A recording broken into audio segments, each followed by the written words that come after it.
Aloha, and welcome to another segment on educational psychology. My name is Danny Asidera, a future educator of Hawaii Nei. Hello, my name is Nina Burge, and I'm a 9th grade social studies teacher. My name is Jessica Carong. I'm a 10th grade English teacher.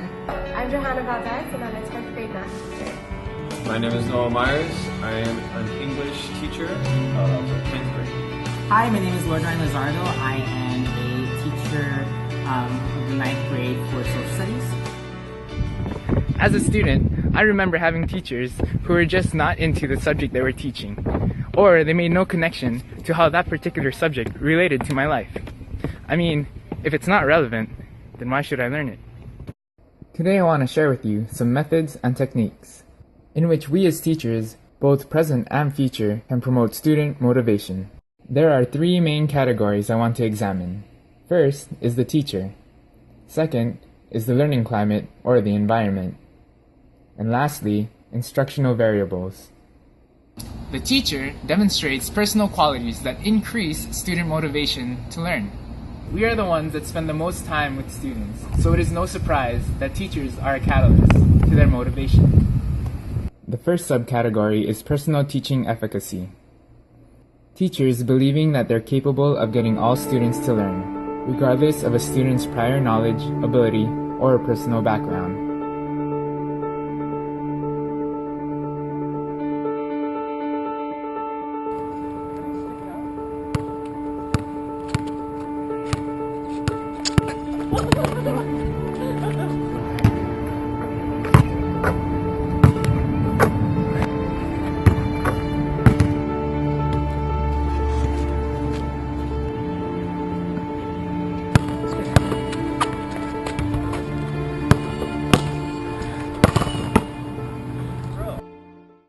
What's wrong, man? Dude, I can't make a shot. I'm making shots all day. Yeah, but I can't. Why do you think that? Because I'm too short. Alu is older than you, and he has more experience than you. And he might be taller than you, but that doesn't mean that you're incapable of being a good basketball player. You might have to work a little harder, but that doesn't mean it's not possible. Thanks for believing in me. I believe that it's important to use positive reinforcement and positive praise to remind students that they are all capable of doing anything that they put their mind to. And I try to make my lessons fit the different types of learning styles of my students. They all have a chance to show what they can do. So I give them a variety of lessons. And that's how I create motivation in my classroom. The next category is caring, a teacher's empathy and investment in the protection and development of young people. Good morning, Noah. How are you? Good. How was your weekend? Good. I'm surfing. Yeah, where'd you guys go surfing? White Plains. White Plains. Were the waves huge? They're okay. Or so-so? Alright, cool. Well, you can go ahead and take a seat and start your morning journal. What's up, Emma? How's it going? How's your dance class this week? Good. We won the whole title. You won the whole title. Yeah. All by yourself, or was it your whole team? It was our whole team. That's awesome. Sounds good. Yeah. Okay, so you can go ahead and take a seat and start your morning assignment. Thank you. How's it going, Lila? Good. That's good. Did you do your homework this weekend? No. Why not? Because I was drawing. Are you still drawing smiley faces? Yes. Yes. It's okay. Well, maybe you can do the smiley faces after I help you with your homework. Come on, take a seat. And we can start. Something that I've seen is you can't just care about them in the classroom, you also have to care about them outside the classroom as well. Also, I care by calling home if they need, to turn in something, or if they're missing work, or if they're failing, I let them know so that they know that I want them to pass my class. But then there's a boy in my class named Tristan, and he doesn't even go to school sometimes. Sometimes he'll just play Call of Duty and Minecraft and all the stuff like that. Or he'll just sleep through the whole day of school, and my teacher will call his parents. I have kids who are in sports, so I go and watch them if they invite me. Or my band kids, they go and invite me to wherever they're playing. It's also good to just know what your student is like, so so that way you can talk to them like a real person and not, boss them around. The learning climate, or the environment, is crucial when it comes to motivation or learning in general. The goal of the environment is to promote students' feelings of safety and security, together with a sense of success, challenge, and understanding. The first subcategory is order and safety. This involves creating a predictable learning environment, both physically and emotionally. Hey there, Lonnie, I know you've been falling behind in class, and you haven't been talking as much. Is everything okay? No, students have been picking on me. They say that I talk too much in class and I give dumb answers. So I stopped talking in class. Maybe now they'll be my friends. I'm sorry they've been picking on you. School is supposed to be a safe environment. I'll talk to them. I'll make sure that they don't do it again. Thanks, Mr. Danny. No problem. Bullying will not be tolerated in my classroom. In order for them to feel safe, they need to have all these ground rules and safeguards to go over with their teachers, and I think my co-teacher and I did a really good job in letting them know that this is a safe space for them to articulate their opinion. I have experienced a bad classroom environment when I was really new at teaching my very first year. I didn't establish the routines, I didn't establish my expectations, and I wasn't very stable in them, and so my students took advantage of that, and it's good to establish it right away. Next is challenge.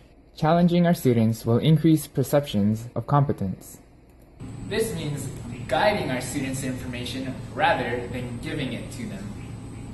Nancy's the one that's laughing. Rosto's like, ooh, I like coffee. Sorry. Okay. Alright, class. So, describe me. Anyone, just raise your hand and tell me something you notice. Anything? Yes, anything. Tall. I am tall. What else? Smart. Yes, good job, Rose. Loud. Oh, that was like punctuation. Yes, I am loud. So what do all these words have in common? They describe things. Good. Describing words are called adjectives. Who can give me another adjective? Green. The leaves on the tree are green. Outstanding. And green is a color, so that makes all colors adjectives. But, Mr. Danny, a tree is not a person. I thought adjectives describe people. Interesting thinking, Nancy. The first words describe me, and I'm a person. Green described the tree, which is a thing. Adjectives can also describe places. Like Diamond Head. Diamond Head is pretty. Yes, well done. So we discovered that adjectives describe people, places, and things. Does that phrase sound familiar? Nouns. A noun is a person, place, or thing. Excellent. You see, you are learning, and you figured that out all on your own. Good job. Yes. Challenging students is one of my favorite things to do. I love seeing their different types of intelligences. They have many different other media, of communication. They are artistic, they can use video, they can use songs, they can use poetry. There's so many different ways for them to communicate their thoughts. So I challenge them to find themselves and to communicate their ideas and their learnings in many different ways rather than just strictly a 5-paragraph essay. Instructional variables develop interest in learning activities. It is our job to initially capture and maintain students' attention and engagement throughout a learning activity. The first subcategory is introductory focus. It is a beginning lesson that attracts students' attention and provides a conceptual framework for the lesson. I like to think of it as a hook. Today, in drama class, we are going to learn about Hamlet. To be or not to be.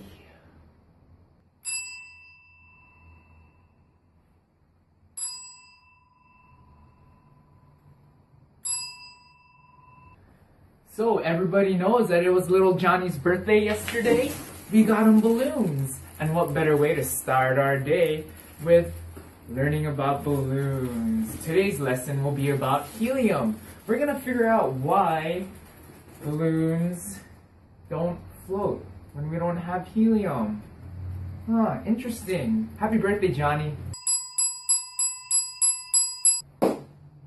For art class today, I brought my grandma's painting. Isn't this beautiful?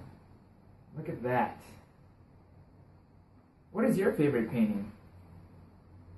So in the beginning we do writing, then we do discussion, we do group work, then we do discussion. So it's a lot of short snippets within the class period, and that actually keeps them on their toes and keeps them on task.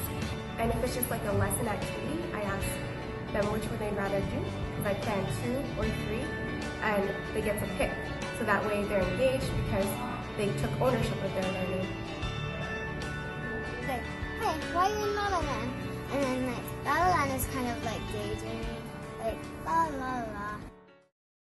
Last is personalization. It is the process of using intellectually and emotionally relevant examples to illustrate a topic. Let's see what teachers and students have to say. I like to focus on themes, and a lot of themes can relate to the students' lives, and I always try to have them relate it back to themselves. How does this affect you? How, if you were in this character situation, how would you react? At school, my favorite activity is science, because whenever we're doing a science experiment with vinegar and baking soda or stuff that explode. The only time I'm lazy in school is when I already know something and the teacher's teaching it in a different kind of boring way.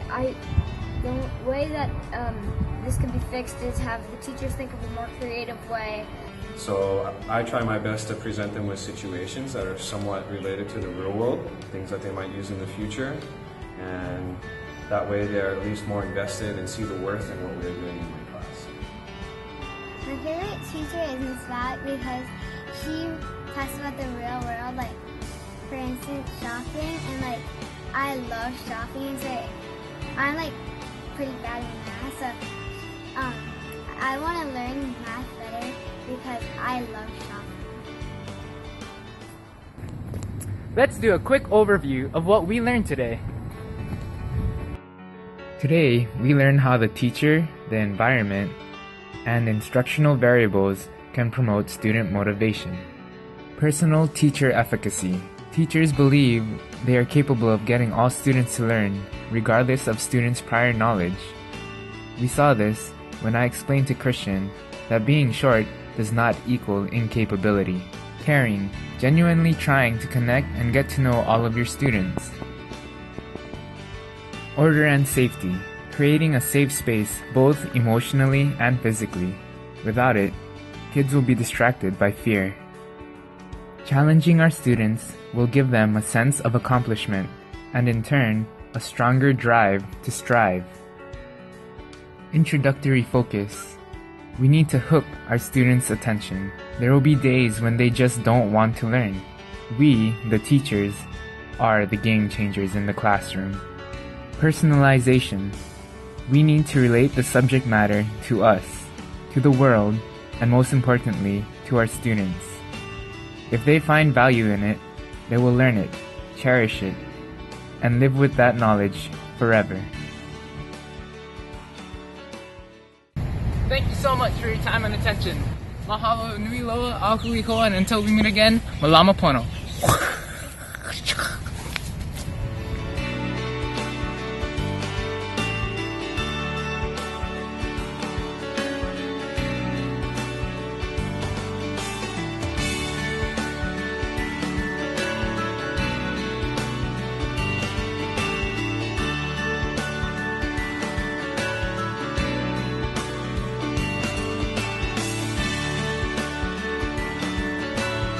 I'm Noah and I'm a 5th grade student.